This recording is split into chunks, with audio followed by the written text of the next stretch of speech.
I was in the middle of running my drum line, and the time got away. We were learning Master of Puppets, and the time got away from me. And then I was like, "Oh shit, I got to get on this call." So I apologize. I'll make up for it right now. I promise. No, I completely get it. I am also a teacher by trade as well, coach. So I hear you, I feel you, I understand you, and respect it. So no, thank you for making the time to chat to me.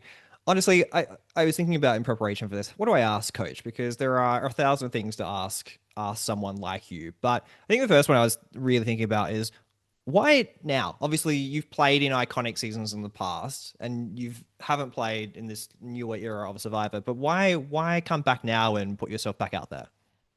Awesome. It's like I had spent a lot of time just focusing on my family. As you can see, my wall of fame back here. Love this. When you're young, it's really funny because when you're young, I did not bring these out here for you, but let's pretend like I did. Your Please. life is about your own personal accomplishments and achievements, and Yeah. thousands of articles of me kayaking, and then of course symphony and starting college soccer programs and recruiting many great Aussie players. I'll tell you that Love that. for my college soccer programs. And then you realize you come to a point, right? And thank goodness I came to this point where I realized that life is not about me. Life is not about this personal legacy that I'm leaving. Maybe that's what your 30s are about, but it's about leaving a generational legacy, whether that's through your children, finding your soulmate and crushing life's obstacles. But it's really about, just that generational legacy. And so I was Yeah. focused on that. I didn't want to come back. I begged Jeff and Matt Van Wagenen twice, once at the end and once on the phone, and Jeff in person. I said, please don't ask me to come back again. Yeah. But they're like our surrogate parents, and we don't want to disappoint our parents. My first thought every time I'm voted off is, I let you down, Jeff. I wanted to go longer so we could make more magic together. And then I think, I let my family down. And then lastly, I say, I let myself down.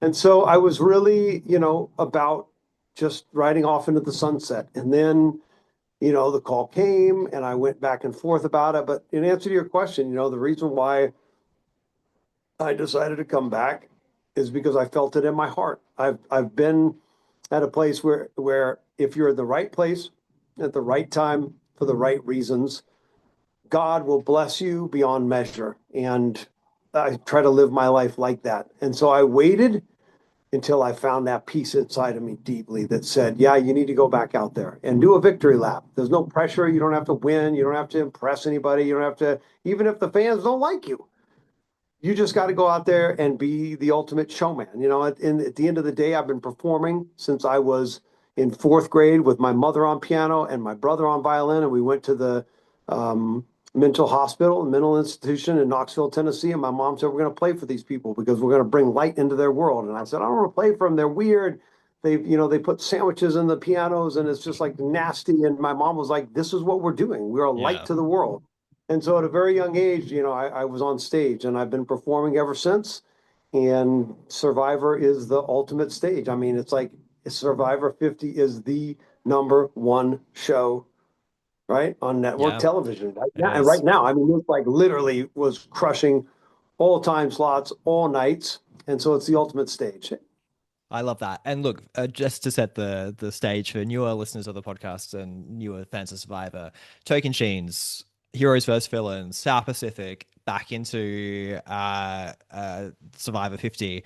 Like, especially Heroes and Villains, that's an all-star cast. You're coming back as an all-star into an all-star cast. What lessons do you learn from those previous iterations coming into this game that you wanted to bring, or what was your thoughts and gameplay coming in, if any? Yeah, sure. I mean, I feel like, I might have kicked over the kettle of cream, near the end of that beautiful milk You're that in I the was hammock. making. You're in the hammock, coach. What's Oh my happening? Where's God. coach? I know, right? But I think that it's like for me, I was really um, learning from each time and Yeah. realizing that first Token Jeans coach, maybe I don't want to come across that arrogant. I certainly don't want to take myself that seriously. Let me lighten up. Let me have more fun. Yeah. And Heroes and Villains, that was I realized that people don't really care about your journey. They care about their own journey, which is Mhm. important. And then 23, meet people where they're at. And I Yeah. think that Survivor, one of the underestimated aspects of Survivor is that there's a lot of luck. And I just saw in the last, 3 weeks, this huge army, this huge ensemble cast that I had brought together that you didn't even see. Camilla, number one. I mean, like we were thick. Uh, Mike White and I still talk to this day. Charlie, we literally thought didn't make any promises. Wouldn't it be cool to make it to the final two with both of us? Yeah. And so like like this huge army that was like systematically being picked off, not sometimes for rhyme or reason, but just that was in the moment how the votes went. And then getting to the spot where we were at the merge, and then it's like the lessons that we learn is to, you know, put the Dragon Slayer in its place. But there's only so much I can do that. And when cowards or low IQ survivor instincts appear, I just really can't stand it. And we'll get into that in a second. And so Yeah. anyway, but I mean, I think that there's always lessons to be learned. I have been asked repeatedly. I think people actually took it the wrong way. They thought I won season 50. But people would ask me, what's your favorite season so far? And I would say, without question, season 50. I have Yeah, right. absolutely loved this season from start to finish. Yeah, I love that. I love that for you personally. That is an interesting question. You've had such different rides on each season. Uh, Yeah, 23 is such an interesting one in itself because of how far you went. And I think, the online discussion for many years has been should coach have won that season? It's been a big debate, and I'm sure it's been a one internally for you. And it's in part why I respected why you hadn't come back in such a long time based on that season in itself. Was that one of the reasons you hadn't come back in so long because of how well you did during that season? You controlled the narrative, you controlled the gameplay throughout my perspective through that season, and I thought was the strongest player in that season. Is that one of the reasons, or just timing wasn't right? I would imagine that it's a little bit of both. I love when Yeah. Ozzy said, and it was a heartfelt moment. Ozzy and I are like brothers. Well, we really are. There's a fraternal bond between us. We've just never started on the same beach and had that luxury of having a day one alliance. And so it becomes like oil and water, and egos, rubbed the wrong way. But Jeff told me, right? I talked to him at the finale of 23, and Jeff, I said, I should never come back, man. I'll never have it better than this. And he said, Yeah. as a producer, I want you back every season. As a friend, this should be it for you because you're right. I mean, Yeah. the chances of you having a better season than this are minuscule. And so, I think that it might have been a little bit of that subconsciously, but definitely the pervading thought was, I got a family and I got to focus on them. Talk to me about the returnees then, or the players you've been with in the past. So like Aussie day one, you've got that challenge. You talked about the concept of honor and integrity, and that was questioned by Aussie at the start of the game, and I guess that trust was broken. Unfortunately, can you talk about coming back, Aussie, Suri, Colby, some of these like iconic players like yourself who came back to play this game? Yeah, the interesting thing, and I think that we all knew it. One season does not make somebody a legend. And Yeah, so coming back to this game, we didn't start with 24 legends on the beach, but certainly we all knew leaving season 50, there were going to be legends, right? yeah, Being made in season 50. Um, I thought for sure that Ozzy and I could play together. I don't have any commodity in the game except for my word. And a lot of people misconstrue honor and integrity, and they think that it means that I'm never going to lie. And I don't like to lie, and I'm obviously a very bad liar. Well, Tiffany asking me, "Well, who threw my name out?" And I'm like, My wife last night said, "Did that really happen? Did you not have an answer?" And I said, "Well, I had an answer. Maybe they edited it a certain way, but I actually think I just couldn't lie in that moment. I just was kind of yeah, like, But I think that I really wanted people to know that my commodity, my honor and integrity, Ryan, is the fact that I have never gone into tribal and done something different than I said that I was going to, right? I yeah, mean, going back to Sierra, she knew she was going home. Ozzy knew that he was going home. Like all these people knew where I stood, right? And so you have to have some deception in the game. I tried the first time, and maybe that's why people say, "Oh, he's saying honor and integrity, but he's lying." I said the very first time, "I'm going to go and I'm not going to lie." Well, you have to. I even did in that first season. I didn't admit it enough. I should have admitted it in South Pacific and such. But anyway, I'm digressing. To go out there with Ozzy and then to have him attack my one commodity in the game. I'm not a challenge beast. I'm not a strategic threat. But by golly, I can make bonds with people and I'm going to say what I'm going to do. And so for Ozzy to question that in the beginning, it was like, I got to put my stock back up because he's questioning it. And so, that was the one thing with Ozzy. To go play with Colby again, I was so ready to play with Colby because I wanted to Yeah. play with him in Heroes and Villains. All those people on the Heroes tribe. I mean, you talk about luck, it's the same thing. Tyson votes himself out. Then, I'm a couple of votes after that, but if the luck would have had it and Tyson would have played better, Tom and Stephanie and JT and Colby and Amanda and Candace and Rupert, all Yeah. those people wanted to play with me on the Heroes Beach. It would have been a much different story, had I made it into the merge and just that little bit further. And so I was excited to play with Colby, and I was excited to play and a little bit leery to play with Sari. I know she's Yeah. dangerous, She is. but to play with the people that came back, the legends of the game. And even Devons and Christian and Aubrey, like they're going to Yeah. make themselves legends in this time around. Aubrey's been around a long time. It was fun, and I was excited to do that. Yeah, I love that. Someone who you bonded with really well was Jonathan out there. I love that relationship. And look, I spoke to Jonathan back in 42. He's come back this time. I think he's making himself into his own legend as the season's progressing. What was that connection and relationship like with Jonathan? Yeah. Nobody's talked about this. Okay. Please go. This is an exclusive. This is an exclusive with you guys. And I Thank want you. to put it up. I want to show Jonathan because we haven't talked about it because nobody's been running into the deep dive of who I'm really, really, really, really close with. Jonathan and I. Love this. Talk to me about Beautiful Jonathan. relationship. Yeah, Jonathan and I, beautiful relationship. I mean, I was his rock. He was my rock. I wanted to play with him from the jump. And we did this beautiful coachee on the beach. And I remember when we started on the same tribe, I just said, Survivor, whatever, God's producers, thank you for putting me on this tribe. It's amazing. Camilla is like, I'm her number one of all time. And Jonathan's there. And Mike White's a kid. He's like a joyous kid out Yeah. there in a candy store. But I've got Jonathan. And right from the very beginning, who's going to do this boat? Jonathan, you and I. And man, we cooked in that first challenge. We might have lost it. The only challenge that Kala lost, but Yeah. we cooked. We made up so much time. And it was like, yeah, we're going to do this thing. Several days later, I'm doing Coachee on the beach by myself. He sees it. He comes running down. I wish it would have made the air, but there's a great photo of us doing it that he posted a couple of days ago.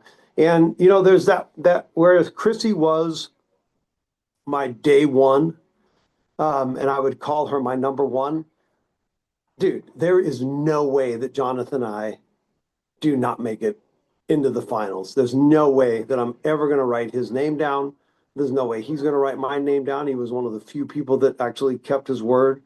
And it was just a beautiful relationship. There's something about Jonathan when he speaks to me, and it's like not, like there's nothing weird there, but it's Yeah. something that like I love that man and I want to do whatever for him. Like if he called me up right now, I don't want to do any shows, right? If he called me up and he said, Coach, I want to do Amazing Race with you. And they've called me and it's like a huge time away from the family. And I'm putting this into the universe. So I'm hoping it doesn't come back to me. But Yeah. if he called me and said, I want to do Amazing Race, I would say yes. If anybody else called me, I would say no, I don't want to do it. And so I want to work with him. I want to be with him when he says, Coach, Coach, Coach. I want to turn that into a ringtone when I was dancing, when I won the supplies. There was a joy in our friendship, in our harmony, um, that has never been replicated by anybody, including Tyson, Albert, and I know shame to those guys. It's never been replicated by anybody on the beach. No, I love that. Look, we all have those people in our lives who we meet randomly through the universe that mean something to us deeply. And that's so amazing that you met him on the beach. And that's someone who's going to be a lifelong person for you outside the game as well. So that's incredible. And yeah, I am keen to see how it goes for Jonathan. I agree. I don't think he was going to write down your name. He was really loyal and had the integrity of the gameplay for you and your alliance. So it's a tough one. I am conscious of time, coach, as well, because I know you've got to do other things as well. I'm so grateful for you taking the space to do it. I look behind you, and it actually I have feels because as a teacher as well, I know how big that part of your life is, and to step out and to play Survivor again, away from your real world is huge. So thank you just for doing that as a fan. Firstly, one thing I loved in the ending of your game out there was the haikus. I teach year six, so I'm trying to think what way that would be equivalent in the US, but so they're about 11 or 12 years old. And haikus is one we do a lot. We do a lot of poetry, especially in the middle of the year. What about haikus was important to you out there as a reset? Because I know in my classroom we do lots of different jokes of different haikus to make it fun and to enjoyable, and it's one of the ones that the kids love especially. That's cool.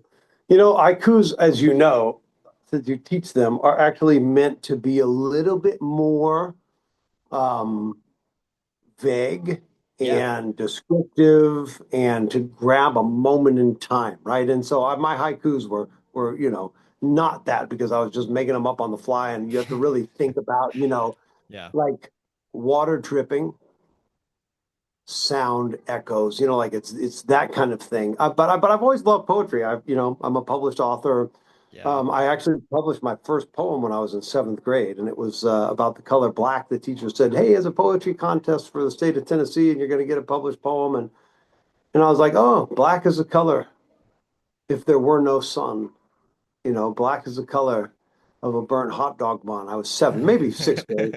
Black is the color. If there were no light, black is the color of a boy's eye in a fight. And so like I still remember those lines. I did more, Yeah. but those first few lines are like etched in my brain. So I've always liked poetry. It's a way to get your emotions and your expressions out on paper without writing a book. The beautiful thing about haikus is that they're short and sweet. I've always loved Japanese culture and mythology. Agreed. Um, Same. and I've loved haikus. And also, I played the Ghost of Tsushima. It's a video game, and that was when I really got turned on to haikus because you could take there were like these little places in the game, and you could sit down, and then there would be a haiku, and they were freaking professionally written, not like my Yeah. amateur ones. It was really, really cool. A side note, I love the fans so much. I love it. I love the fans. And what they don't realize is the fans that want to throw hate on me, I love them just the same. And so when they were like, "Oh, coach doesn't even know what a haiku is. He did a 585." Come on, guys. I'm like out there deprived of all nutrients, and I'm having fun. And but the fact that the fans caught me on that one haiku that I had 8 syllables in the middle Uh-huh. line, I friggin' loved it. It's just a kind of a funny side note. Yeah, I love there's someone on Survivor Reddit literally counting the syllables of your haiku. That's not surprising, but I do love that. Coach, I always wrap these conversations up by talking of the concept of gratitude. Gratitude's a big part of my world. And I will also add I also have I'm a published poet as well. I had a poem published in an anthology a couple of years ago it was about grief. It was Awesome. about my mum's passing. So, Mm, writing and poetry is so powerful as a tool, as a medium to connect to emotions that are happening in your real world. So I love that. Um, I always end on gratitude. Gratitude is such a big one. What are you grateful for from your experience more broadly on Survivor, and I guess this Survivor 50 experience that you're currently living? yeah, I'll tell you that, and then I've got a challenge for the Aussie fans. But Please anyway, go. so because I mean they've always had my back down there. I think just the culture, Yeah. and like they don't care about because listen, Aussies have moxie, right? I mean they have freaking salt. And so when I'm doing my antics, a lot of times instead of them being, "Oh my gosh, what an arrogant ass," they're like, "We love it." Okay, so I love Yeah. Aussie fans. No, no joke. I'm most grateful for just being a part of this historic season. I'm grateful for the producers. I'm grateful for the editors. I said on the first day on the beach, it didn't make the show, but I was told numerous times how that set the tone. I said, before I say anything, the real warriors, maybe I said dragon slayers and warriors, of the reason why we're here is because of every cameraman, every grip, every sound guy, every this, every that. And I actually said, your guys are the reason why we're here. But they didn't have to put in the nicknames. They didn't have to show the haikus. It didn't really have an effect on the plot, right? Hmm. But when I saw those things, I reached out to the segment producers and said, thank you. You didn't have to put that. And they were grateful. They were like, some people don't get that.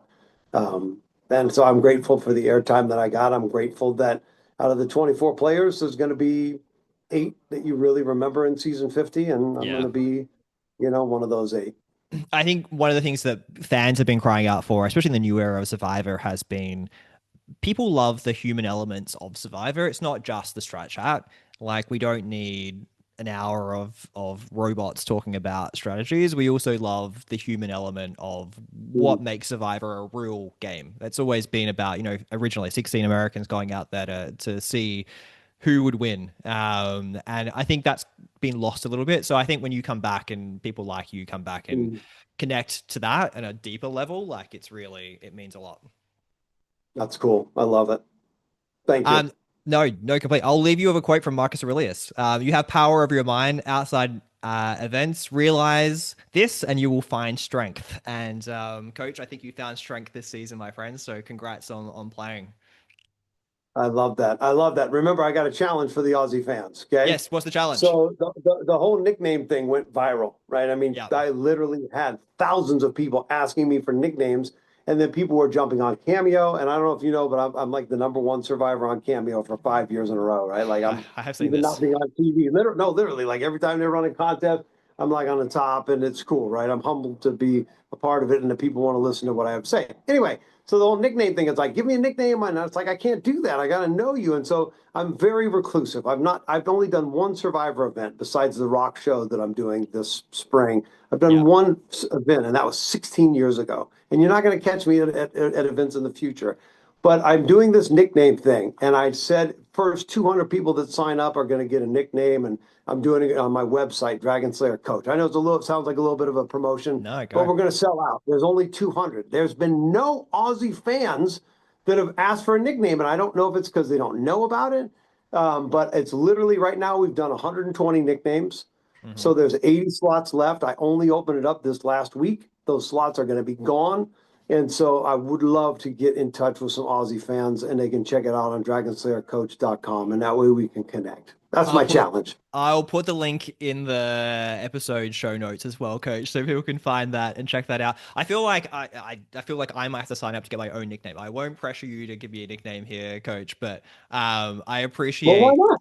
Well, if you want to give it to me, if you want to give me a nickname, I would be honored to have a nickname from the Dragon Slayer. Yeah. I need it. What's your top 2 strengths in your character?